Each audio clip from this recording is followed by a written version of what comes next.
নমস্কার, আপনাদের সঙ্গে রয়েছি আমি অমৃতা। ফেক কথাটা আমরা নানান ক্ষেত্রে ব্যবহার করি, তবে ফেক নিউজ কিন্তু ভীষণভাবে বিপজ্জনক একটা ব্যাপার।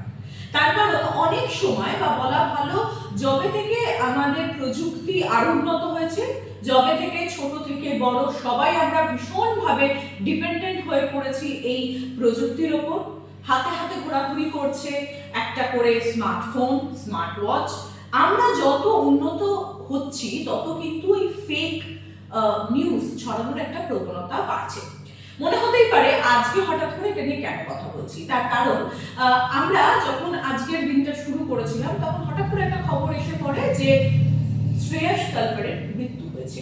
স্বাভাবিকভাবে আমরা জানি যে কিছুদিন ধরে তার শরীর বেশ খারাপ রয়েছে এবং তিনি চিকিৎসা করেছেন, হৃদরোগে আক্রান্ত হয়েছিলেন এবং আমরা দেখেছিলাম কোভিডের পর বেশ কিছু সেলিব্রিটি যারা ভীষণ ফিট এবং যাদের বয়স 40 বা 40-এর কাছাকাছি বা জাস্ট 40টা ক্রস করেছে, তাদের কিন্তু এই হৃদরোগে আক্রান্ত হওয়ার ঘটনা ঘটছিল। স্বাভাবিকভাবে তারপরে যখন আজকে খবরটা ছড়ায় যে শ্রেয়াস আর নেই, তখন মনের মধ্যে একটা কোথাও চলে এসেছিল যে বোধহয় এটা সঠিক তথ্য। তবে আমরা সবসময় চেষ্টা করি আপনাদের কাছে যখন খবরটা আমরা পৌঁছে দেবো সেটা যেন 2 মিনিট যদি পরে হয় তাতেও আমাদের অসুবিধা নেই, কিন্তু খবরটা যেন একদম সত্যি হয়, সঠিক তথ্য, নির্ভুল তথ্য, নির্ভেজাল তথ্য আপনাদের সামনে তুলে ধরা, এটাই কিন্তু আমাদের অঙ্গীকার। আর ঠিক সেই জায়গা থেকে যখন আমরা খোঁজ খবর করলাম, আমরা জানতে পারলাম না শ্রেয়াস ভালো রয়েছেন এবং তিনি নিজেই জানিয়েছেন সোশ্যাল সাইটে যে তিনি ভালো আছেন, সুস্থ আছেন, পরিবারের সঙ্গে খুব আনন্দে আছেন। শুধু আজ বলে নয়, এর আগেও আমরা দেখেছি বিভিন্ন সময় অমিতাভ বচ্চনকে নিয়ে, বিগ বিকে নিয়ে এই ধরনের নানান তথ্য সামনে আসে যে তিনি বেঁচে নেই, তার মৃত্যু হয়েছে। এর আগেও আমরা বহু মানুষকে দেখেছি, ক্রিকেটারদের নিয়ে এই ধরনের নানান তথ্য, এবং বিভিন্ন সময় ফেক ছবি তো আমরা নানান জায়গায় দেখেইছি।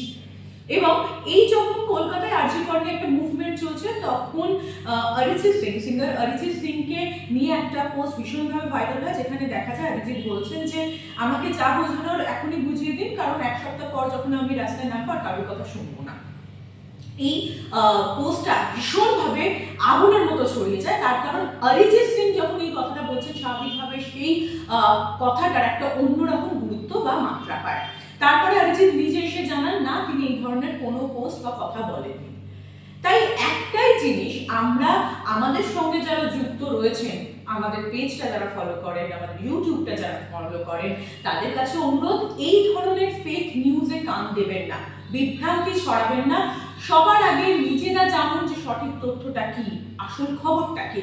তার কারণ এইভাবে ফেক নিউজ ছড়ালে কিন্তু এটা একটা ভয়ঙ্কর রূপ নিতে পারে। আর আমাদের একটাই অঙ্গীকার, আপনাদের কাছে সঠিক তথ্য পরিবেশন করার, যে কাজ আমরা বিগত দিনে করেছি, আগামী দিনেও করব।